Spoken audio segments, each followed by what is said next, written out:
اعوذ باللہ من الشیطان الرجیم بسم اللہ الرحمن الرحیم اللہم صلی علی سیدنا و مولانا محمد معدن الجود والکرم منبع العلم والحکم والحلم وآلہ وبارک وسلم۔ السلام علیکم ورحمۃ اللہ وبرکاتہ۔ ناظرین آج ہم جمعۃ المبارک کا دن ہے۔ آج ہم سیدنا فقیر اللہ شاہ علوی نور اللہ مرقدہ کی درگاہ پر موجود ہیں، جو درگاہ شکارپور کے اندر ہاتھی در کے نیئر فقیر اللہ شاہ علوی اسٹریٹ کا نام بھی سائیں کے نام سے ہی ہے۔ فقیر اللہ شاہ علوی اسٹریٹ پر سائیں کا درگاہ موجود ہے۔ سائیں کا درگاہ شکارپور کے اندر بہت بڑی درگاہ ہے۔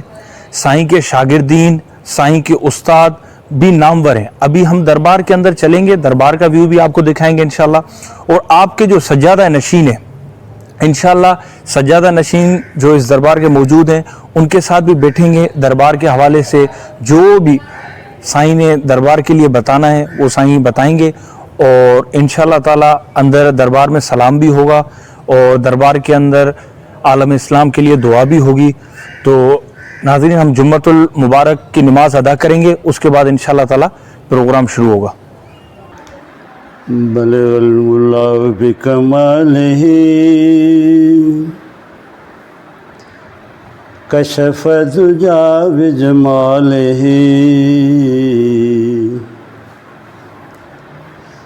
حسنت جمیع خصالہ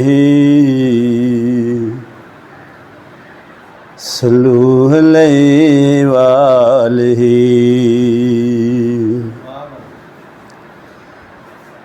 جسے چاہا اپنا بنا لیا، جسے چاہا در پہ بلا لیا، یہ بڑے کرم کے ہیں فیصلے، یہ بڑے نصیب کی بات ہے، جسے چاہے در سے نواز دے، یہ در حبیب کی بات ہے، یہ بڑے کرم کے ہیں فیصلے، یہ بڑے نصیب کی بات ہے۔ صلی اللہ علیہ یا رسول اللہ وسلم علیک یا حبیب اللہ، صلی اللہ علیہ یا رسول اللہ وسلم علیک یا نور اللہ۔ جسے چاہا اپنا بنا لیا، جسے چاہا در پہ بلا لیا، یہ بڑے کرم کے ہیں فیصلے، یہ بڑے نصیب کی بات ہے، جسے چاہے در سے نواز دے، یہ در حبیب کی بات ہے، یہ بڑے کرم کے ہیں فیصلے، یہ بڑے نصیب کی بات ہے۔ بسم اللہ نحمدہ ونصلی ونسلم کریم، اما بعد واعوذ باللہ من الشیطان الرجیم، بسم اللہ الرحمن الرحیم۔ تاں دوستن کے مبارکہ یہ کوشش تھا کہ اولیاء صالحین جی درگاہن کے عام تا کयो، ان کے پیغام کے یہ اسانجے دین میں ان اولیاء صالحین کی خدمت تمام عظیم ہے، جن دین خاطر پنجا اصلی گھر وطن چھڑیا، ہجرتوں کیوں، علم حاصل کیوں، نبی کریم صلی اللہ تعالی وسلم کی شریعت سنت کی اتباع کیوں، اور بلکہ انہوں کے عام کیوں، اور تصوف جو اعلیٰ مرتبے تے پہنچی پانچے نفس کے مارے پانچی دنیائی خواہشوں لذتن کا ترک تھی نبی کریم صلی اللہ علیہ وسلم سچے دین جی اشاعت کیوں انہن کے انہی وقت بھی اللہ جو کرم ہو انہن جی بعد وصال کا پو بھی انہن جی بخانقان تے بھی اللہ جو کرم ہو جو پو بھی نیک سالی بانا اچن تا سائیں تے سلام پڑھن تا ان کی زندگی کی خراج تحسین دین تا ختم قرآن پڑھن تا ان کے پیغام کے عام کن تا ان خانقان کے کوشش کن تا ان نیک سالی وارثہ آئین یا متولی آئین تو نبی کریم کی شریعت سنت اتباع رہے پرہیزگاری تقویٰ رہے ان خانقاہ کے بھی اسان ڈاڈی سائیں جی اولاد سائیں فکرم تھی اولاد شروع کو وٹھی کوشش یہ کئی تو نبی کریم سے شریعت سنت اتباع رہے ان خانقاہ تے پرہیزگاری رہے تصوف جو جترو تھی سگے پیغام عام ہوجے اصل چیز دین میں تو کھوڑ جماعت اٹھائی ہوئی کہ کیڑی جماعتی سڑجے کیڑی جماعتی سڑجے حقیقت میں تو دین نبی کریم سے سمجھے جو آخری خطبہ ہوا وہ سبنی خطبن جو یہ سمجھو تو امام ہوں نبی کریم ہر خطبہ فرمان قیامت تائیں پیغام عام آ پر جو حجت الوداع خطبہ فرمایا ہوں پر اñا بھی انہوں کا پو بھی خطبہ جو کہتے غدیر خم تے فرمایا ہوں تو اصل دین چھائے نبی کریم پانچ خطبے میں فرمائے چھڑیو تو ماں تا امت لائے بچیزاں چھڑے تو وجا یہ خطبہ انہیں کرے عام مانو حجت الوداع خطبہ تو عام دنیا میں عام پڑھن میں بدھائن میں تو بدھو تھا بلائے چھو اساں امت کے مانو ان خطبے کے وری حالانکہ سیرت جو مشہور کتاب ہے رحیق المختوم گولڈ میڈلز ملے لا انہیں کے انہیں بھی مستند ترین کوشش کی تو نبی کریم سیرت دکھا پر انہیں خطبے کو درگزر کر دیں اللہ چھو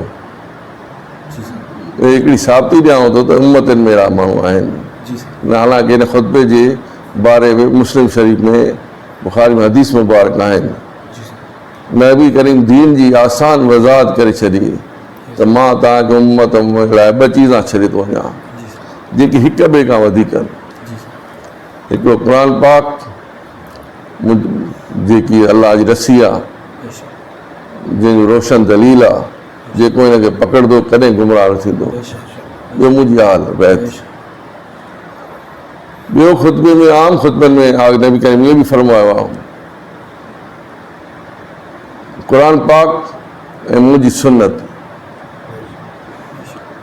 تو دین ہے کہ سمجھنے لائے نبی کریم جو قرآن نبی کریم جو آل بیت جیتے وضاحت صحابہ صاحب کچھ سیوان جی آل کہہ رہے کہ علی کرم اللہ وجہ الکریم اما فاطمہ الزہرا حسن حسین سمجھو نا ऐं ॿियूं खोड़ हदीसूं मिलनि थियूं उलमा लिखनि था ख़ुतबनि में नबी करीम फरमाया मां खां पोइ मुंहिंजी हिदायत ते रहंदा मुंहिंजी जेके क़ुर खे पकड़ंदा मुंहिंजी सुन्नत ते हलंदा ऐं इहे टे लाज़िम चीज़ आहिनि कंहिं बि अक़ीदे में हुजे कहिड़ो बि नालो दुनिया में रखे असां जीअं रखूं था अहले सुन्नत जमात जा कुझु बि त इन्हनि जे लाइ टे इन फ़रमान ते हलणु ज़रूरी आहे इन कंहिं टिनी मां हिकिड़े खे बि छॾी وہ بھلے کیڑی والی حق والی جماعت سڏائے خوش فہمی میں آ وہ حق تے نہ ہے اñا ان ٹنی سان گڏ جيڪي ٿوري وادارو کجي نبی کریم فرمایا منهنجي سنت منهنجي خلفائے راشدين جي سنت یہ مشہور فرمان ہے نبی کریم جو تو یہ ٹئی چاري چیزیں دین ہے جو حق هجڻ تے कंहिं बि उम्मती जो हक़ हुजण जे ये काफ़ी दलील आहे باقی ودی قرآن پڑھے پرہیز تقویٰ کرے انہن بزرگن انہن اولیاء صالحین انہن چیزن کے وقت ہوا सचाईअ सां, ख़ुलूस सां, ईमानदारी सां इन खे वरितो आहे। पाण नबी करीम जी शरीयत सुन्नत खे पाण ते लाज़िम कई अथऊं ऐं तसव्वुफ़ जी राह इख्तियार कई अथऊं। तसव्वुफ़ अहिड़ी चीज़ आहे, इस्लाम छा आहे, इस्लाम दीन छा आहे। दीन हर को पढ़ी सघे थो, इस्लाम हर को ॼाणे सघे थो, हिंदू हुजे, ईसाई हुजे, पर हिकिड़ी नबी अलाह साईं नबी करीम जे सदके, पंहिंजे शान करीम जे सदके इस्लाम में हिकिड़ी कशिश रखी आहे, रूहानियत रखी आहे, हिकिड़ी कशिश रखी आहे। भले तव्हां में इस्लाम हुजे, तव्हां में शरीयत हुजे, सुन्नत अतबा हुजे, उहो तव्हांखे ई फ़ाइदो ॾींदी, तव्हां उन ते कामज़न थींदो, पर जॾहिं तव्हां में उहा रूहानियत ऐं कशिश पैदा थींदी त तॾहिं तव्हां ॿिए खे फ़ाइदो ॾींदव, ॿिए खे छिकींदव। अलाह साईं इस्लाम में, क़ुर में, अहल बैत में, नबी करीम सुन्नतनि में रखी आहे इहा कशिश जेके बेदीननि खे छिकींदी आहे। कोई बि मुम्मती जेकॾहिं पंहिंजे नफ़्स खे पाक थो करे, तसव्वुफ़ सां सही तरीक़े सां हले थो, उहो कोशिशि त करे थो अलाह उनखे जेतिरो कामयाबु करे, पर जॾहिं अलाह जो ख़ासि फज़ल थिए थो त उन में कशिश पैदा थिए थी। दीन जे करे, इस्लाम जे करे, रूहानियत जे करे, पंहिंजे नफ़्स खे माणक लाइ ज़ाहिरी बातिनी शरीयत खे अपनाइण जे करे उन में कशिश पैदा थिए थी, जिन खे असां आम फ़हम में औलिया सालीन था चऊं। नबी करीम में औलिया सालीन जी हदीस में अचे सुञाण खे जेके ॾिसी था अलाह यादि अची वञे। अलाह छो यादि ईंदो? अलाह तॾहिं यादि माण्हू में उहा रूहानियत कशिश पैदा थी वई आहे जेकी हिनखे छिकी रही आहे। कहिड़ा माण्हू बि आहिनि दुनिया में जेके क़ुर में पंहिंजी रूहानियत कशिश आहे कि छो क़ुर पढ़ी मुस्लमान था थी वञनि, अहिड़ी हक़ानियत ॿुधनि था। ईअं औलिया सालीन इन सां नेक बाना, अलाह जा नेक परहेज़गार बाना, जिन पंहिंजे ज़ाहिर बातिन खे नबी करीम जी शरीयत सुन्नत सां मुनवर कयो आहे। कोई औलिया सालीन जा आहिनि गुंबत भलाई फ़कीरुल्लाह, तौबा नाउज़ बिल्लाह, तौबा नाउज़, अलाह त न आहे न, अलाह जो बानो आहे।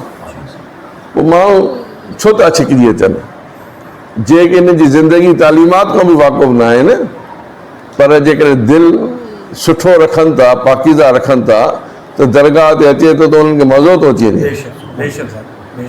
इहा उन्हनि जी कशिश आहे ज़िंदगी जी, उनजो इनाम आहे जेको अलाह साईं उन्हनि खे ॾिनो आहे, ज़ाहिरी ज़िंदगी में बि, बाद में बि। त अॼुकल्ह असां वटि जेको गुमराही आहे दीन जी सही ॼाण कोन्हे, मां आजिज़ नादान त ईअं चवंदुमि त उहे ॼाण त रखनि था, इल्म त रखनि था, ज़ाहिरी त रखनि था शरीयत सुन्नत, पर उहो ज़ाहिरी बातिनी मुकमल न हुजण जे करे उनमें उहा कशिश पैदा न थी आहे, उहा रूहानियत पैदा न थी आहे जंहिंमें उम्मती खे असरु करे।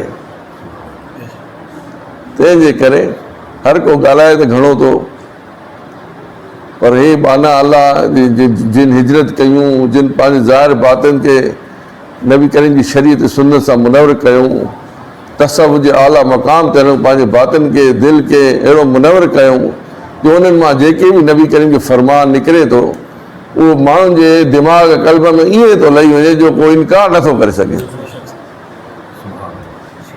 इन्हनि जी ज़बान कलाम में अलाह उहा रूहानियत ॾेई थो छॾे। त इहे ख़ानकाऊं इन करे आबाद आहिनि, ख़ानकाहनि जी आम माण्हुनि में मोहबत इन करे आहे बाबा जो इन्हनि में कशिश हुई। हाणे बुरको मटाए विया आहिनि त बि साईं फ़क़ीरुल्लाह जी रूहानी जी कशिश आहे। तव्हांखे हिन मां स्पीडी पढ़ंदो, एतिरा मुस्लमान कयूं हिंदू अॼु बि अहिड़ो हिंदू मां सुञाणा थो जिन खे साईं फ़क़ीर रहमतुल्लाह अलैह ख़्वाब में सॾे हिते मुस्लमान कयो आहे। उहो हिंदू पाण थो ॿुधाए, मां हुनखे खोले नथो ज़ाहिर कयां, पोइ दुनिया जे करे पंहिंजे बचनि जे करे थोरो मजबूर आहे, पर पाण अची दरगाह ते कलमो पढ़े थो ऐं चए थो साईं मां मुस्लमान, मूंखे साईं फ़क़ीरुल्लाह कयो आहे। पुछियोमांसि कीअं कई बाबा? चई ख़्वाब में ज़ियारत कयूं, मूंखे छिकियऊं, हिते कर्म कंदा। त अॼु बि हिंदू बि इहो फेज़ हले थो, ऐं हिंदू केतिरा मुस्लमान कयूं त बि हिंदू अचनि था, केतिरा बि हिंदू जमात ते ॾिसंदा पर असांजा के बदबख़्त मुस्लमान अहिड़ा हिकिड़ा टोलो आहे जेके अचण लवाइनि था जी साईं त इहो बि बदबख़्ती आहे उन्हनि उन्हनि जी खे बि साईं जा नथा घुराइनि साईं हा उन्हनि खे बि साईं नथा घुराइनि छो उन्हनि खे अलाए जो उन्हनि जो ईमान एॾो कमज़ोर आहे पाण खे एॾो तौहीदी सम्झे था हिते ईंदा न हुननि जो ईमान निकिरी वेंदो अलाह और अलाह जे बहाने वटि वञणु छा आहे भला उते अलाह जो करम आहे उन्हनि अलाह जे करे राह में हिजरत कई दीन इशाद कई जेके उते वञी कुल पढ़ंदव तव्हां बुज़ुर्ग के ॾींहुं जेके ईसा सवाब कंदव तव्हांजो भलो थींदो छा थींदो बेशक बेशक तोबा नौज़ अलाह त न आहिनि अलाह जा बाना आहिनि नबी करीम ख़ुदि अलाह जो बानो आहे उन जो मीलाद कयो वञे थो मीलाद ते एतिराज़ात हालांकि मीलाद वॾो तौहीद जो दलील आहे जाए हाणे जाए ॼमण जो असां बयानु कयूं था वसाले ॾींहं बयानु कयूं था उनजी सीरत अहवाल जो बयानु कयूं था इहे माण्हुनि में जहालत आहे बाबा हा तंहिंजे करे इहे मां जेके टे ॻाल्हियूं ॿुधायूं दीन जो इहो असास आहे भले को बि उम्मती पोइ उन जो नालो अहले सुन्नत जमात रखे या खा बि रखे असल इन्हनि ते ईमान कामिल हुजे उहो कामिल मुस्लमान थींदो वधीक पंहिंजी रूहानी ज़ाहिरी बाती बीमारियुनि खां बचे आम माण्हू ॾाढो ॾुखियो सम्झंदा आहिनि ज़ाहिरी त हर कोई सम्झी थो वञे पर बातनी बीमारियुनि खे माण्हू घटि थो सम्झे उन्हनि ते महिनत नथो करे तवजो नथो ॾे छो त उहो मुश्किल कमु आहे दाढ़ी रखणु पटको पाइणु नमाज़ पढ़णु इहो आसान आहे दिलि मां कूड़ फ़रेब धोखो हसद बदनज़री गिला गीबत हसद इहे कढणु ॾुखियूं चीज़ां आहिनि इन्हनि में वक़्तु लॻे थो त इन्हनि राह में पोइ इन करे माण्हू इन में लहनि घटि था ज़ाहिरी ॻाल्हि में जल्दी लही था पवनि ऐं कलाम था कनि अञा उन ज़ाहिरी बातनी रूहानी कशिश न आई आहे उहा रौनक न आई आहे ऐं दीन जी तबलीग जो ॿेड़ो खणी बीह था रहनि पोइ माण्हुनि खे कंहिंखे शिदत था पैदा कनि कंहिंखे गुस्ताखी था सिखी पवनि तंहिंजे करे मुंहिंजो इहो ई आदत जेतिरो थी सघे नबी करीम जो सही पैगाम खे वठिजे नबी करीम जो इहो आख़िरी ख़ुतबो आहे हजतुल विदा खां पोइ जो ख़ुतबो आहे इहो असांजे ईमान जो तक़ाज़ो आहे नबी करीम जो हर फरमान ख़ुतबो असां ईमान जो तक़ाज़ो वरी आख़िरी ख़ुतबा उन्हनि जी अहमियत इन करे आहे नबी करीम वसाल अॻु में फरमायो हुन पोइ वक़्तु फरमायो पोइ वक़्तु उहा ॻाल्हि कंदो जामे कंदो नबी करीम सॼी ज़िंदगी जे ख़ुतबनि जी हिकिड़ो निचोड़ पेश कंदा जीअं हजतुल विदा वेदा पेश कयूं सॼो दीन मैसेज इहे गदीर खम बि आहे इन नबी करीम जी शदीद सुन्नती हलिजे अहल बैत जी मोहबत हुजे ताज़ीम हुजे इन औलिया सालीन जी मोहबत हुजे उन्हनि जी ताज़ीम हुजे अलाह दुआ कयो मूं गुनाहगार आजिज़ खे बि अलाह तौफ़ीक़ ॾे तव्हांखे बि अलाह तौफ़ीक़ ॾे दीन सही सम्झण जी तौफ़ीक़ ॾे इन दरगाहनि ते क़यामत ताईं नबी करीम शरीयत जी सुन्नत एतबार रहे गैर शरई कम न थियनि सियासत खां पाक हुजनि दारूलूम दस निज़ामी हुजे लंगरनि में लंगर खाना हुजनि जेतिरो थी सघे दीन जी सही तर्जुमानी सही अक्कासी सही रोशनी फैलाई वञे था छो त इन्हनि बुज़ुर्गनि पंहिंजी दीन लाइ वॾो कमु कयो आहे घर ॿार छॾिया हाणे पोइ औलाद ते ख़ानकाह जे मुरीदनि ते या ख़ानकाह जे मुतवलिन ते इहो वाजिबु आहे त उनजे सही पैगाम खे आम कनि जेतिरी हिज़्ब तौफ़ीक़ अलाह ॾे न त उनजी बुज़ुर्ग जी जेकी महिनत आहे उनखे त बचाए रखिजे इहा कोशिशि असां बि कयूं था अलाह कामयाबु करे वाहुदाना अल्हम्दुलिल्लाह रब्बिल आलमीन साईं जी ज़िंदगी जे बारे में साईं जे बारे में कुझु साईं पाण सैयदिन अहल बैतिन मौला अली जी औलाद आहिनि पाण शुजरो मुबारक पंहिंजी किताबनि में लिखियो अथऊं उनको अलावा अफ़गानिस्तान जे आलिमनि बि साईं जी ज़िंदगी ते साईं जो शुजरो मुबारक हुन लिखियो आहे साईं मौला अली करमुल्लाह हुजूर जी औलाद मां आहिनि संदन जे अम्मा बतूल फातिमतुल ज़हरा सलामुल्लाह अलैह खां पोइ मौला अली जेकी शादी कई निकाह कयो जंहिंजो नालो उल्फ़ाम किताबनि में खौला बिनत जाफ़र अचे थो, उन खां निकाह फरमायूं, उन मां पैदा न थियो, उन जो नालो मोहम्मद अकबर बि चवंदा आहिनि, वॾो मोहम्मद जे नाले सां ॿ टे साईं जा फर्ज़ंद आहिनि, तारीख़ में अचनि था। पर हदीस जी रवायत सां अचे थो त मौला अली करमुल्लाह करीम नबी करीम खां पाण पुछियो, या रसूल अल्लाह, अवां सल्लल्लाहु अलैहि वसल्लम, अवां जे वसाल खां पोइ मूंखे जो पुटु थिए त मां उन जो नालो छा रखां? त नबी करीम सल्लल्लाहु अलैहि वसल्लम फरमायसि, मोहम्मद नालो रखजांइ। मां उन खे पंहिंजी कुनियत अबुल कासिम बि ॾिनी। सुभान अल्लाह, सुभान अल्लाह, सुभान अल्लाह। इहा रवायतनि में हदीसनि में अचे थी। पोइ के वरी ईअं बि लिखनि था, नबी करीम फार्म फरमायो त अली मां खां पोइ तो पुटु थींदो, उनखे मां कुनियत बि ॾिनी, नालो मोहम्मद बि ॾिनो।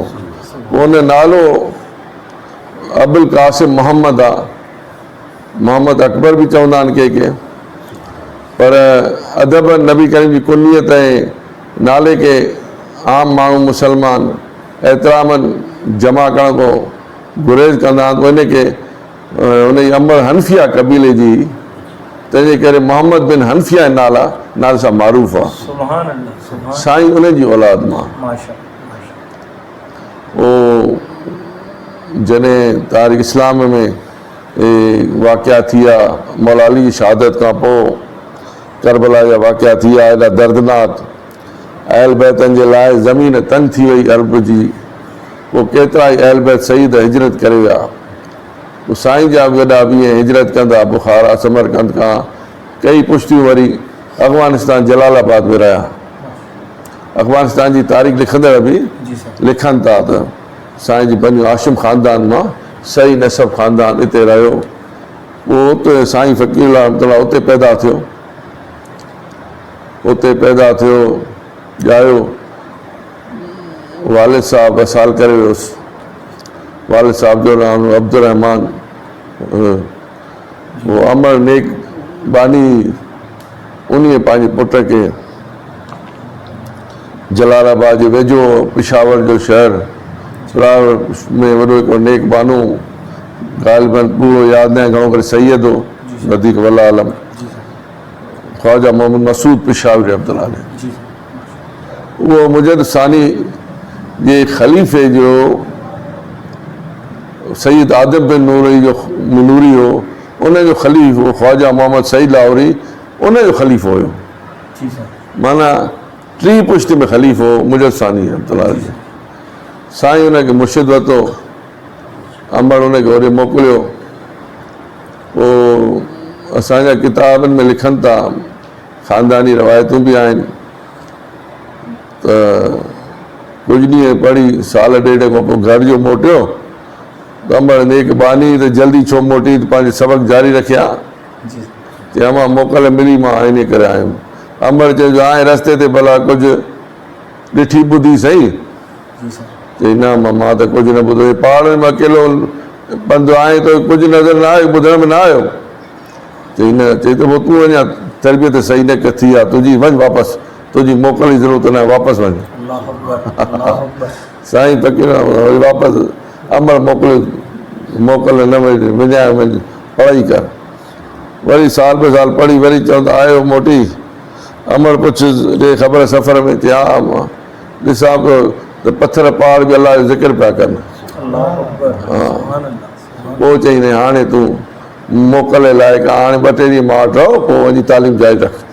हीअ किताबनि में बि अचे थो, ख़ानदानी रवायत बि आहे त अमर बि नेक बानी उतो ख्वाजा मोहम्मद मसूद पिशावरी रहमतुल्लाह अलैह वटि सही यादि न आहे, किताब लिखनि था 9 साल कुझु वक़्तु उन फैज़याब थिया, उतो सिलसिले नक्शबंदिया, कादरिया, सहरवर्दिया जी चैन सिलसिले तरीक़े जी इजाज़त मिली। हा, पोइ मुर्शिद साईं फारिग जॾहिं कयसि त हाणे जेको मूंखे अलाह साईं ॾिनो सीने में, मां अव्हां खे मुंतक़िल कयो आहे। हाणे तव्हां फैज़याब, हाणे तव्हांजी इजाज़त आहे, तव्हां वञो। साईं फ़कीर फरमायो, साईं मूंखे अञा तलब आहे, रूहानीअ जे पंध में मूंखे अञा जुस्तजू ऐं तलब आहे। पोइ ख्वाजा मोहम्मद मसूद पिशावरी रहमतुल्लाह अलैह किताब फरमाइनि था تو انہیں چاہے تو ٹھیک ہے بھلا مجھے مرشد ڈے ون خواجہ محمد سعید لاہور میں ہوا. اللہ اکبر. ہاں سبحان اللہ. خواجہ محمد سعید لاہور رحمۃ اللہ علیہ وہ سید آدم بن نورئی خلیفہ مانا مجھے ثانی جو پوٹو خلیفو خلافت پوٹو جی سمجھو انہیں وٹ بھی رہا اتنے بھی چوندہ 9-11 سال کچھ اڑو وقت رہا. وہ خواجہ محمد سعید لاہوری رحمۃ اللہ علیہ فرمایا بچا ماکھے جیکو اللہ سائی ڈنو ماں ہمارے سینے میں منتقل کیو اتوں بھی 4-6 سلسلے طریقت اجا حاصل کیوں. سہروردیہ چشتیہ سائیں جے کتب الارشاد میں اچن تا علماء ॿुधाईंदा आहिनि त असां अहिड़े कंहिं सूफ़ी बुज़ुर्ग जो घटि पढ़ी आहे जेके 36 सिलसिले तरीक़त में इजाज़त हुजे. سبحان اللہ. سبحان اللہ. اللہ اکبر. केतिरा नाला मारूफ़ आहिनि केतिरा मारूफ़ न आहिनि. وہ سائیں اتوں بھی 9-11 سال پڑھی बुज़ुर्ग चयो जेको मूंखे अलाह ॾिनो मां तव्हांखे. وہ سائیں अञा तलब त हुई इल्म जी وہ ظاہر باطنی علم کھڑی نہ पोइ वरी हिजरत करे विया मके मदीने. मके जे मखदूम मोहम्मद आशिक़ छटवी जा उस्ताद हुया उन उस्तादनि वटि पढ़िया.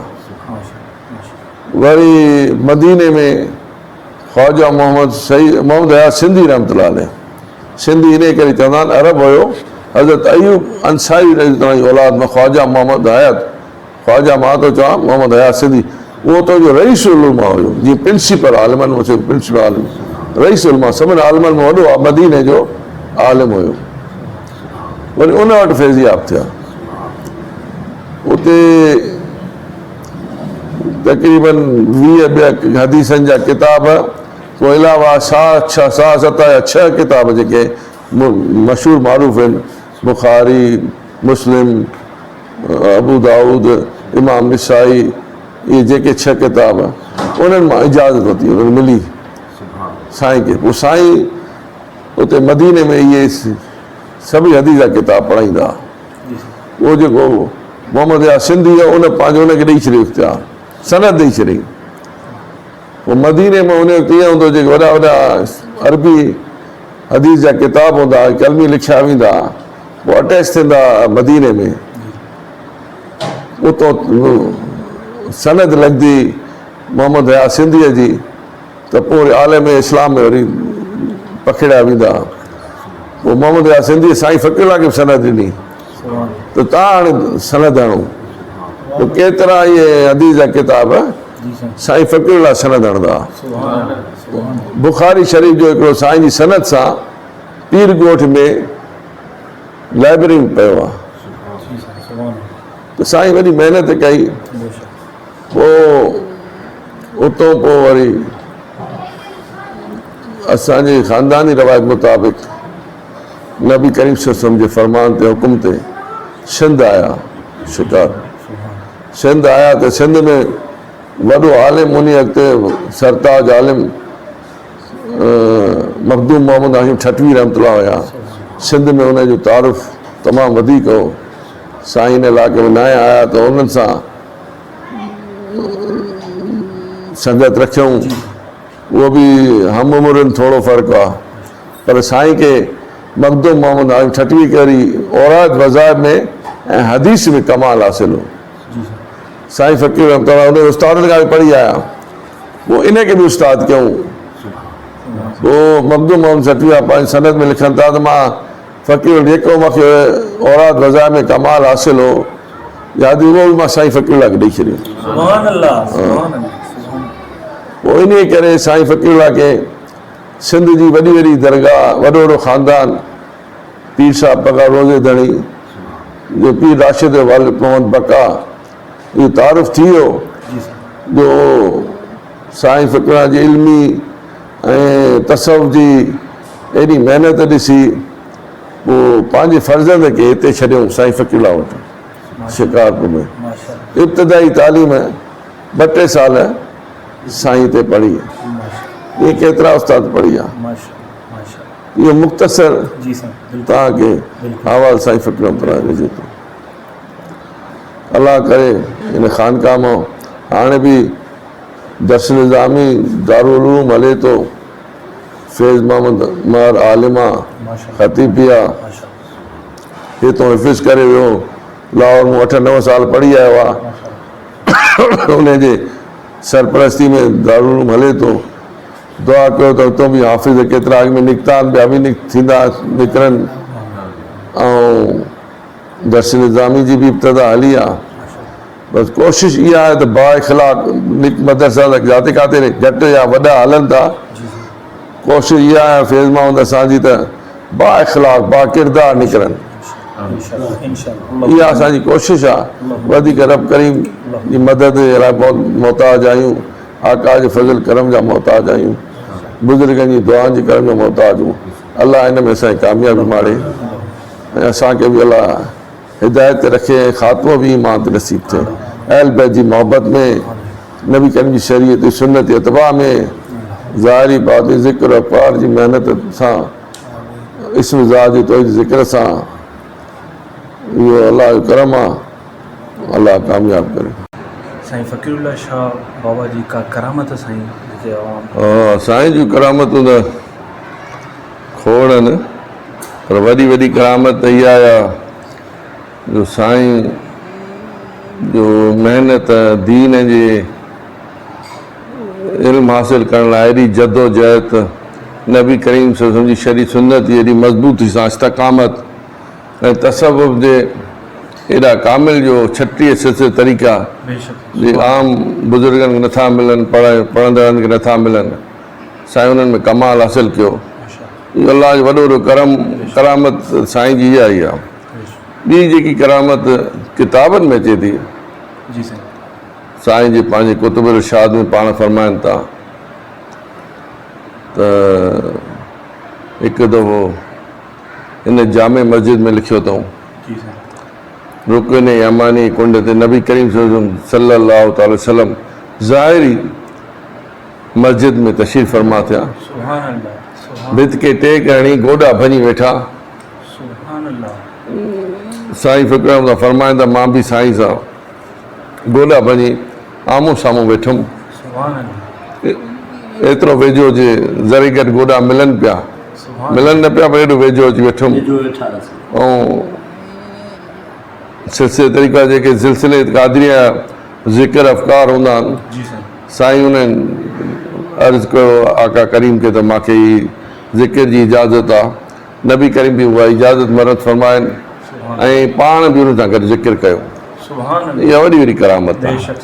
ॿी किताबनि में वॾी वॾी करामत इहा आहे साईं जेको सईदना अब्दुल कादिर जीलानी ते जेको मक़ालो लिखियो आहे, उलमा फरमाइनि था त अहिड़ो सिलसिले क़ादिरिया जो कोई ॿिए बुज़ुर्ग वटि बि नथो मिले। साईं गौस पाक जे बारे में जेको लिखियो आहे, उन में हिकु हंधि इहो बि लिखनि था त काथे काथे कलम रुकिजी पियो वञे त गौस पाक पाण पिया फरमाइनि त बचा ई हक़ीक़त थी त उहा साईं कलम हलायो। इहे उहे करामतूं जेके साईं जी किताबनि मां ज़ाहिर आहिनि। हिकिड़ी करामत जेके असां आजिज़ फ़क़ीर तव्हांखे बयानु थो करे इन जदीद दौर जी। घणा साल हाणे मां छॾे ॾींदी आहियां वकालत, LLB कई, प्रैक्टिस कंदो हुउमि लॉ। पोइ हितां जो डिस्ट्रिक्ट अटॉर्नी हो मुफ्ती साहब जेको लॉ कॉलेज जो प्रिंसिपल बि हो, उन नंबर 2 जूनियर हूंदो फ़खरुद्दीन शेख, क्लीन शेफ हूंदो ॾाढो, क्लीन शेफ एॾी सुठी कंदो जो वकीलनि में मशहूरु हो। शेख मौला वेठो, पोइ असांजो हिकिड़ो अज़ीज़ हूंदो मोहम्मद दीन अलवी, हाणे जज आहे, उन सां बि वेंदो हिते, उनखे जेकी नौकिरी न मिली त हिते उन्हनि जा हिते दुकान, उन सां गॾु वेंदो। पोइ उतो उथी थो माॾे आयो दरगाह ते। उनजो हिकिड़ो भाउ क्राइम ब्रांच में SP बि रहियो आहे, चङी भली फैमिली, पढ़ियल लिखियल ई। फ़खरुद्दीन शेख हाणे वसाल करे वियो आहे। उन मूंखे अची चयो साईं, साईं जी मशहूरु आहे हिकिड़ो हरू ऐं भरू वॾा हिंदू बजाज ख़ानदान जा मौज़ूद शख़्स हुया, साईं पंहिंजी हयाती में हुनखे मुस्लमान कयो। त उन ते आयो साईं, हरू त आम मशहूरु ईअं थिया, न त नालो हरी लाल कुझु ईअं हुयो, ईअं बरूअ जो ॿियो भाउ नालो, ॿई भाइर हुया, इन्हनि जा पंहिंजी हवेलियूं वेड़ा हुया। इहे जो मुस्लमान थिया त हिननि जा हवेली वेड़ा मुस्लमान थिया। इहे मशहूरु आहे ख़ानदान हिन जो वॾो, बजाज ख़ानदान। इहे असांजे ख़ानदान में बि आम रवायत आहे।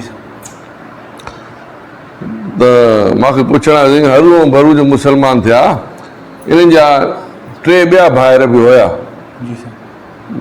मां चयो यार मूंखे ख़बर न आहे। मूंखे चई हाणे हिकिड़ो महिरबानी कयो, इन्हनि 3 भाइरनि जी मूंखां पंहिंजे ख़ानदान मां वॾनि खां पुछी ॿुधायो त 3 भाइर हुया, उन्हनि जा नाला छा हुया। मां चयो हाणे यार मूंखे त ख़बर न आहे, पर हाणे असांजे वॾनि में बि घणा जेके मियां बदरुद्दीन हूंदो, हेड मास्टर वॾो सियाणो सम्झदार पढ़ियलु लिखियलु हूंदो, हिकु ऑथेंटिक सोर्स ऑफ फैमिली में। ॿिया वॾा त आहिनि, लेकिन असांखे उहो ऑथेंटिक सोर्स कोन्हे। पोइ वक़्त में मियां अशरार अलवी हूंदो, उहो बि हाणे गुज़ारियो रमज़ान पोइ में। मां चयो हुन खां पुछियुमि, कंहिंखे यादि न आया। वरी कुझु ॾींहंनि खां पोइ मिलियो, साईं नाला मूंखे ॿुधाया अथव? न। मां चयो मूंखे ख़बर न पई आहे। इहे ई ॿुधाईंदा ख़ानदान में त हरू भरू वॾा हिंदू हुया, वेड़ा हुया, उन्हनि जा मुस्लमान साईं जे हथ ते बैत कयो, मुस्लमान थिया। पर हे जुस्तजू में लॻल हो, जांच में हेॾो। पोइ अंत कुझु वक़्त खां पोइ मिलियो, पोइ मां ॾे आयो ख़ासि करे सीट जी मियां साहिबु मुबारक, त मां नाला हथु कया। मूंखे चयो भई इहे भाइर हुया हरू ऐं भरू, उन्हनि जा ॿिया पूरा नाला मुकमल न आहे, निकनेम यादि आहिनि। ऐं 3 भाइर न हुया, 2 भाइर हुया, 5 भेण हुई। मां हेॾी तहक़ीक़ कई थी, चई हा साईं मां कई आहे तहक़ीक़। नाला हुन ॿुधायईं, ॿिनि भाइरनि जा मूंखां विसरी वई, चई 3 भेण हुई। मां चयो तव्हांजो हेॾी तहक़ीक़ कई आहे, तव्हांखे हेॾी छो जुस्तजू लॻी पई आहे। पोइ चई मियां साहिबु असल में ॻाल्हि इहा आहे, असां उन्हनि जी औलाद मां आहियूं वॾा। पोइ मूंखे ॿुधाईं त असां इन्हनि जी औलाद मां आहियूं, तंहिंजे करे मां तव्हांजो वॾनि न ॿुधायो त मां पंहिंजे वॾनि खां बि पतो कंदो रहियुमि।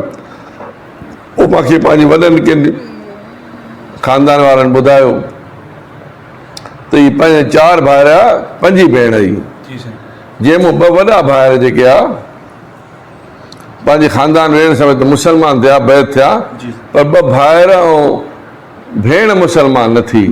मां उन्हनि जे ख़ानदान मां।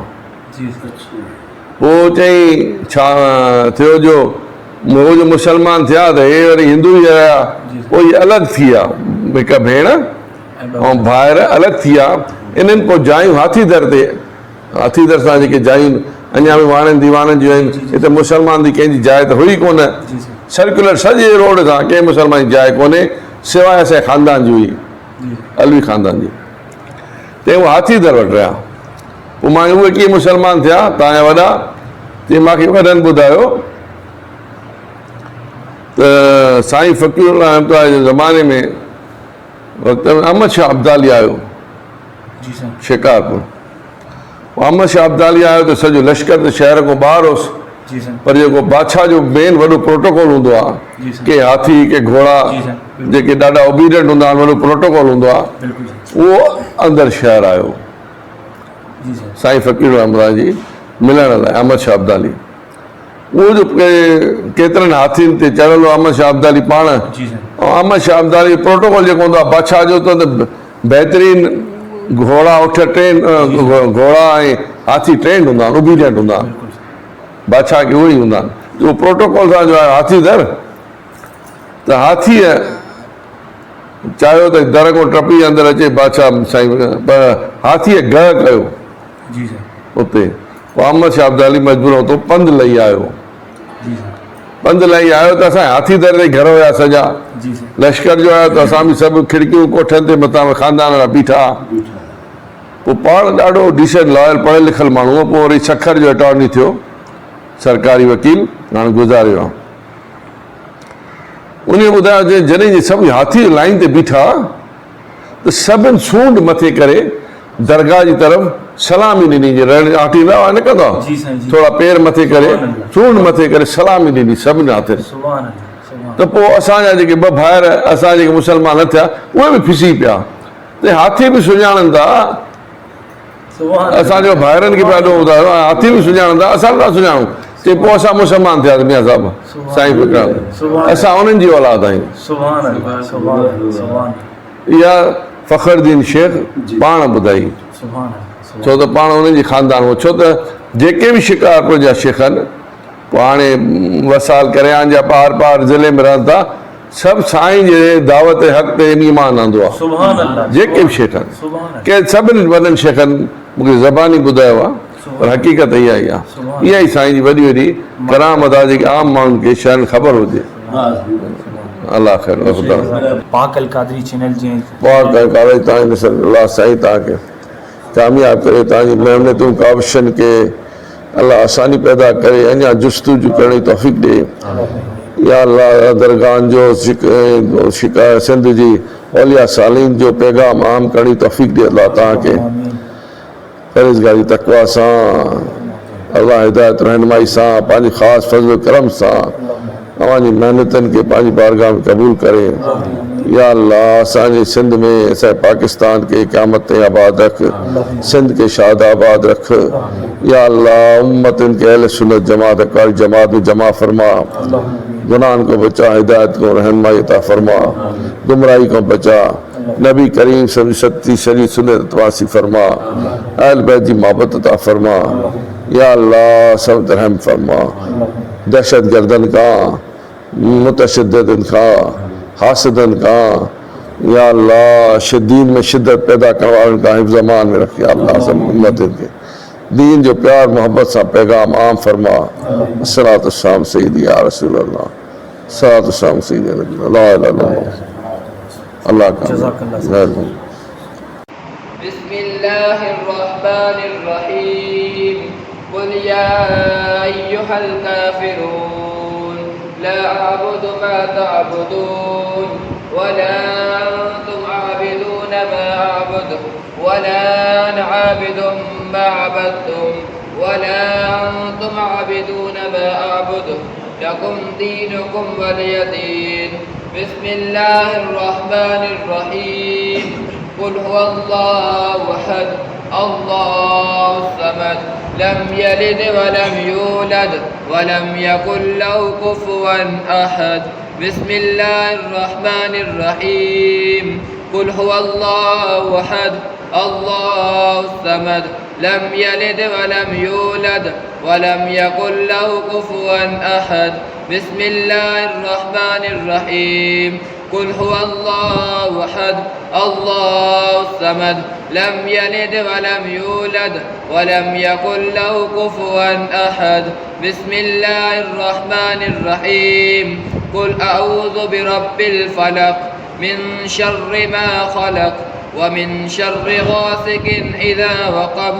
वमिन शर्रि नफ़्फ़ासाति फ़िल उक़द वमिन शर्रि हासिदिन इज़ा हसद बिस्मिल्लाहिर्रहमानिर्रहीम कुल अऊज़ु बिरब्बिन नास मलिकिन नास इलाहिन नास मिन शर्रिल वस्वासिल खन्नास अल्लज़ी युवस्विसु फ़ी सुदूरिन नास मिनल जिन्नति वन्नास बिस्मिल्लाहिर्रहमानिर्रहीम अल्हम्दुलिल्लाहि रब्बिल आलमीन अर्रहमानिर्रहीम मालिकि यौमिद्दीन इय्याक नअबुदु व इय्याक नस्तईन इहदिनस सिरातल मुस्तकीम सिरातल लज़ीना अनअमत अलैहिम गैरिल मग़दूबि अलैहिम वलद्दाल्लीन बिस्मिल्लाहिर्रहमानिर्रहीम अलिफ लाम मीम ज़ालिकल किताबु ला रैब फीह हुदल लिलमुत्तकीन अल्लज़ीना युमिनूना बिल गैबि व युकीमूना अस्सलाता व मिम्मा रज़क़नाहुम युनफ़िक़ून والذين يؤمنون بما أنزل إليك وما أنزل من قبلك وبالآخرة هم يوقنون أولئك على هدى من ربهم وأولئك هم المفلحون إن رحمة الله قريب من المحسنين دعواهم فيها سبحانك اللهم وتحية فيها سلام وآخر دعواهم أن الحمد لله رب العالمين ما قال محمد أبا أحد من رجالكم ولكن رسول الله وخاتم النبيين وقال الله بكل شيء عليما سبحان ربك رب العزة عما يصفون وسلام على المرسلين والحمد لله رب العالمين صلی اللہ علیہ یا رسول اللہ وسلم علیک یا حبیب اللہ میٹھا مکھی مصریہ کا میٹھو تجھو اسم ہے عطر مشک عنبر کا تجھو سرخ جسم ہے میٹھا مکھی مصریہ کا کئی تھورن متھے تھورا غریبن جے متھا مدنی فقیرن بے وسیلن جو رکھیو تو بھرم آہے میٹھا مکھی مصریہ کا میٹھو تجھو اسم ہے عطر مشک عنبر کا تجھو سرخ جسم ہے میٹھا مکھی مصریہ کا مدینے پاک پہنچن سا ملے تی روح کے رات چوے پئی دل تا جنت کا بھلو تجھو حرم آہے چوے پئی دل تا جنت کا بھلو تجھو حرم آہے میٹھا مکھی مصریہ کا میٹھو تجھو اسم ہے عطر مشک عنبر کا تجھو سرخ جسم ہے میٹھا مکھی مصریہ کا نہ تجھو مٹ مثل مٹھڑا تو سنو ساری خلقت میں میٹھا مکھی مصریہ کا میٹھو تجھو اسم ہے عطر مشک عنبر کا تجھو سرخ جسم ہے مصطفیٰ جان رحمت کے لاکھوں سلام شمع بز میں ہدایت کے لاکھوں سلام آسیوں تھامے لو دامنے مصطفیٰ آسیوں تھامے لو دامنے مصطفیٰ پھر بڑھو رب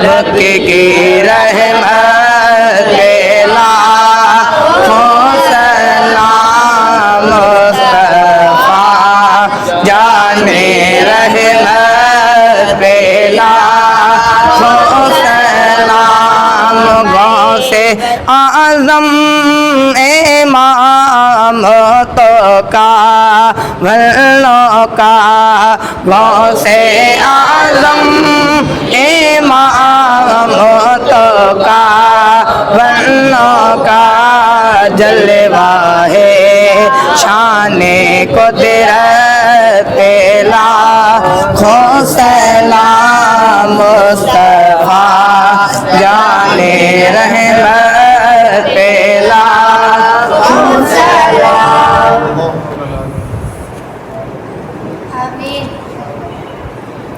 اللہم آمین. اللہم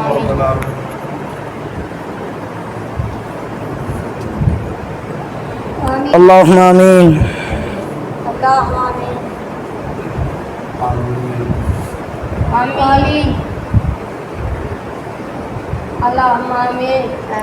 اللہم آمین.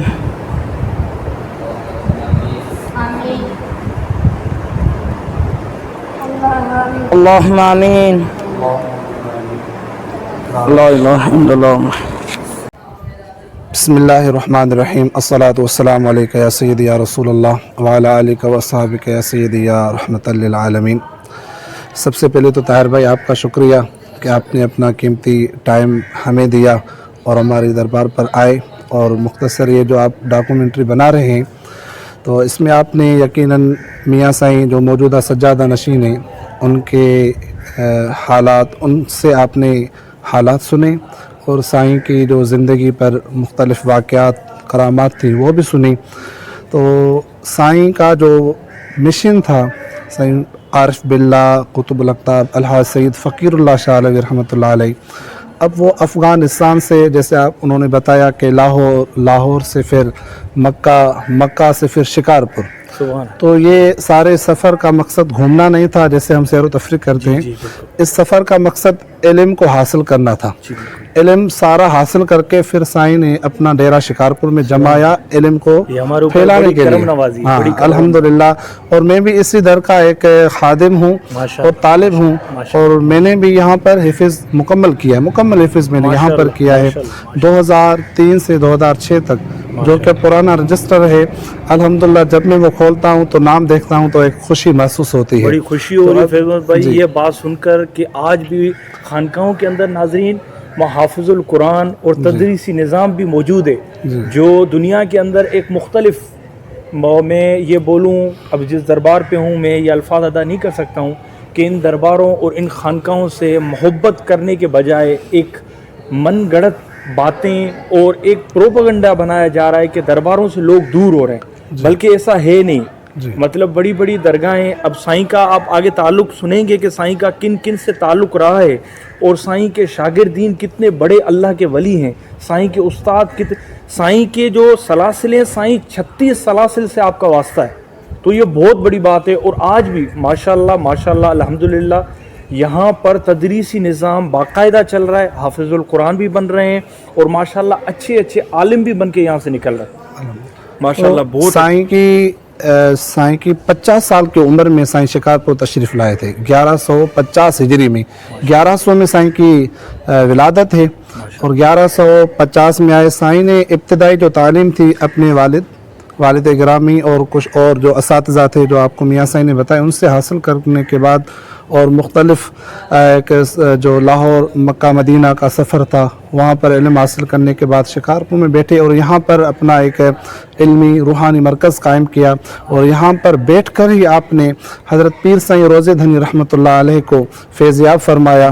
اور یہاں پر بیٹھ کر آپ نے بہت سے ایسے نام ہیں، میاں حفیظ احمد علوی سائیں کے خاندان میں سے وہ بڑے عالم گزرے ہیں، ان کو فیضیاب فرمایا. اور یہاں پر بیٹھ کر ایک جیسے آپ کو سجادہ نشین نے بتایا کہ جو کافر تھے، جو غیر مسلم تھے، ان کو مسلمان فرمایا.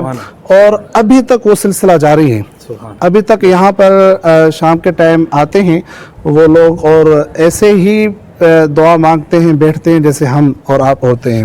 اور جیسے آپ نے کہا کہ ایک درگاہوں کا جو ایک مطلب اور مقصد ہے وہ یہ نہیں ہے کہ یہاں پر لوگ آئیں اور غیر شرعی رسومات کریں, یہ ایک وہمات ہیں اور لوگوں کی سوچ ہے. بالکل بالکل. یہاں کی فکر وہی ہوتی ہے جو سائیں کی زندگی میں تھی. آپ نے وہ سلسلہ دیکھا, یہاں پر ایک ادارہ قائم ہے, یہاں پر حفظ, ناظرہ, تجوید اور ویسے نظامی کی کلاسیں ہوتی ہیں, اور یہ ساری کوششیں ابھی جو سائیں کا مشن تھا اس کو حضرت سائیں میاں تنصیر احمد علوی نے جاری رکھا ہوا ہے. اور یہاں پر یہ جو آپ اگر ناظرین کو دکھا سکے تو یقیناً دکھائیے گا, یہ جو ایک ویو ہے درگاہ شریف کا, مسجد شریف کا, اور مسجد شریف کے بیرون کی طرف سے یہ حضرت میاں سائیں نے ایک بالکل مختصر قلیل وقت میں اس کو بنایا ہے, اس کو خوبصورت کیا ہے, اور جب بھی لوگ داخل ہوتے ہیں یہاں پر ایک روحانی سکون ملتا ہے. آپ نے بھائی اگر آپ جی بولیں تو اب ہم آہستہ جی جی جی بالکل بالکل آپ دیکھ سکتے ہیں یہاں پر یہ ایک ادارہ قائم ہے, یہاں پر بھی طلباء ہوتے ہیں, طلباء رہتے ہیں. اور دوسری بات یہاں پر جو طلباء رہتے ہیں ان کا تمام خرچ جو ہوتا ہے, جو قیام کا, طعام کا اور بیماری بڑی کا, وہ بھی جو موجودہ سجادہ نشین حضرت سید میاں تنصیر احمد علوی وہی اٹھاتے ہیں. اور اگر آپ دیکھیں یہ حضرت سائیں عارف باللہ سید فقیر اللہ شاہ علوی کا حجرہ مبارک ہے, تو یہاں پر سائیں بیٹھتے تھے. ویسے سائیں کا جو اپنی قیام کا روم تھا وہ دوسرا روم ہے, لیکن اس کے بعد جو آپ درس و تدریس دیتے تھے یا دوستوں کے ساتھ بیٹھتے تھے, تبلیغ کرتے تھے, وہ یہ حجرہ مبارک ہے. یہ تختی مبارک لگی ہوئی ہے جو بہت قدیم لگ رہی ہے, اس کے بارے میں محمد فیض بھائی یہ اس کے بارے میں یہ لکھا ہوا ہے کہ یہ جو گنبد شریف تھا جی جی جی اس کی دوبارہ, کیونکہ 247 سال سائیں کے وصال کو ہو گئے, اور یہ گنبد شریف جو ہے یہ سائیں کے حیات میں بنا ہوا ہے. احمد شاہ عبدالی نے تعمیر کروایا تھا. اس کے بعد جو یہ لکھا ہوا ہے نام آپ کو نظر آئے گا ناظرین کو, انہوں نے پھر 1337 میں اس کو پھر دوبارہ جیسے کہتے ہیں مرمت کروایا. اب جو یہ مرمت ہے جو اب ہے, اب آپ کو نظر آ رہی ہے اوپر, یہ پھر اب موجودہ سجادہ نشین جو ہیں سید میاں تنصیر احمد علوی ابھی انہوں نے کیا, کیونکہ ان کی ذمہ داری ہے وہ یہ خدمت سر انجام دے رہے ہیں. اور جب ہم یہاں پر آئے تھے 2002 میں تو مسجد شریف اور درگاہ شریف کے درمیان میں ایک دیوار تھی. لوگ مسجد شریف میں آتے تھے, پھر باہر جاتے تھے, پھر درگاہ شریف پر آتے تھے, ایک مشکل ہوتا تھا. تو حضرت سائیں میاں تنصیر احمد علوی نے, کیونکہ مسجد کا نام بھی الحاج سید فقیر اللہ شاہ علوی ہے, دارالعلوم کا نام بھی الحاج سید فقیر اللہ شاہ علوی ہے, کیونکہ دونوں مرکز قائم سائیں نے کیے تھے, تو دونوں کا نام بھی سائیں کی طرف سے ہے, تو ان کو الگ رکھنا ایک یہ اچھا فیصلہ نہیں تھا. تو میاں صاحب نے ان کو ایک ملا دیا. اور یہاں پر آپ اگر دکھا سکیں تو یہ ایک مدرسے کی بلڈنگ ہے, یہاں پر 3 روم ہیں, یہاں پر طلباء رہتے ہیں, قیام کرتے ہیں. اور یہ مسجد شریف ہے, یہاں پر الحمدللہ 5 وقت کی نماز, اس کے علاوہ جمعہ کا خطبہ ہوتا ہے, اور یہاں پر عید کی نماز بھی ہوتی ہے. اور یہ سارا منظر جو آپ کے سامنے ہے یہ میاں تنصیر احمد علوی حسینی جو موجودہ سجادہ نشین ہیں ان کی بڑی محنت اور کاوش اور خلوص ہے جو ایسا ایک شاہکار بنایا ہے. اور یقین بانے ابھی بھی شکارپور کے کافی لوگ ان چیزوں سے واقف نہیں ہیں. بالکل. جب وہ آتے ہیں تو وہ حیران رہ جاتے ہیں کہ شکارپور میں ایک ایسی برگاہ دربار ہے اور ایک ایسی شاندار دربار ہے جہاں پر بیٹھ کر لوگوں کو روحانی سکون ملتا ہے. اور لوگ یہاں پر آتے ہیں تو بسا اوقات 5-5 گھنٹے اندر بیٹھے ہوئے ہوتے ہیں, حالانکہ آج کے دور میں کسی کو ٹائم نہیں ہے, پھر بھی لوگ ماشاءاللہ بیٹھے ہوئے ہوتے ہیں. ایک تو دربار کا روحانی سکون, پھر یہاں پر قائم دارالعلوم پرکیف منظر ہے. جی پرکیف منظر ہے, پرکیف منظر ہے الحمدللہ. یہ بیرونی دروازہ ہے مسجد شریف کا, یہ بھی میاں صاحب نے ابھی تعمیر کروایا ہے. ابھی آپ یہاں دیکھ سکیں تو یہ تعمیراتی کام بھی جاری ہے. یہ بھی میاں صاحب کی ہی یہ ایک روم ہے, اور سائڈ میں ایک دربار ہے جو سائیں کے دور میں سائیں کے خلیفے تھے, سید بابا مراد شاہ کے نام سے سائیں کو پہچانا جاتا ہے.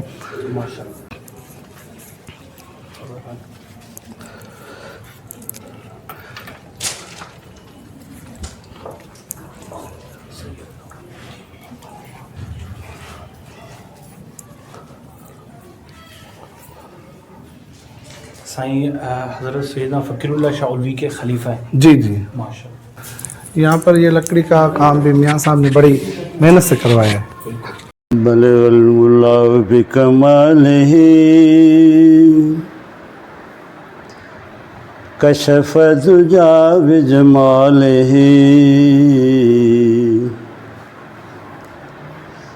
حسنت جمیع خصالہ صلو علیہ وآلہ. جیسے آپ کو میاں صاحب نے بتایا کہ حضرت سائیں فقیر اللہ شاہ علوی کو امام الانبیاء آقا دو جہاں صلی اللہ علیہ وسلم نے زیارت کروائی تھی، وہ یہی مسجد ہے. ماشاء اللہ. اور یہ حصہ ہے ان کا، یہ حصہ اس جگہ پر سائیں کو زیارت ہوئی تھی. ماشاء اللہ. اور یہ جیسے آپ نے کہا کہ وہ درود شریف، درود سائیں نے مدینہ مبارک میں بیٹھ کر ایک کتاب ہے سائیں کی براہین النجات من مصائب الدنیا والارسات، تو اس کے آخر میں قصیدہ مربوبہ شریف ہے. جی وہ سائیں نے مدینہ منورہ میں ہی لکھا تھا حضور کی بارگاہ میں، اور وہ ایسا مقبول ہوا الحمدللہ. صبح شام ہم مغرب کے بعد بھی دربار شریف پہ درود ختم شریف ہوتا ہے، دعا ہوتی ہے، اور صبح نماز کے فوراً بعد بھی ختم ہوتا ہے، درود شریف ہوتا ہے، پھر دعا ہوتی ہے، پھر ہم تعلیم شروع کرتے ہیں. اور پھر جمعے پر یہ مرکزی محفل ہوتی ہے جہاں پر آپ نے دیکھا کہ محفل نعت، درود شریف اور ذکر و اذکار ہوا. یقیناً آپ اور ہم کو سرور آیا. بس دعا ہے اللہ تبارک و تعالیٰ سے، اللہ تعالیٰ اس ادارے کو تا قیامت شاد و آباد فرمائے، اور ان کے آباد کرنے والوں کو تا قیامت شاد و آباد فرمائے، ان کو خضر حیات عطا فرمائے. اور یہاں پر جو طلباء تعلیم حاصل کر رہے ہیں ان کو حافظ، عالم، قاری، باعمل بنائے، اور ان کو اللہ توفیق دے کہ سائیں کا جو پیغام ہے وہ دنیا کے کونے کونے میں پہنچائیں، تاکہ یہ ان کے لیے بھی آخرت میں بخشش کا سبب بنے، اور یہ جو ادارہ اور سسٹم چلا رہے ہیں ان کے لیے بھی بخشش کا سبب بنے. اللہ تعالیٰ سے دعا ہے اللہ تعالیٰ آپ کی اور ہماری کوشش اپنی بارگاہ میں قبول فرمائے.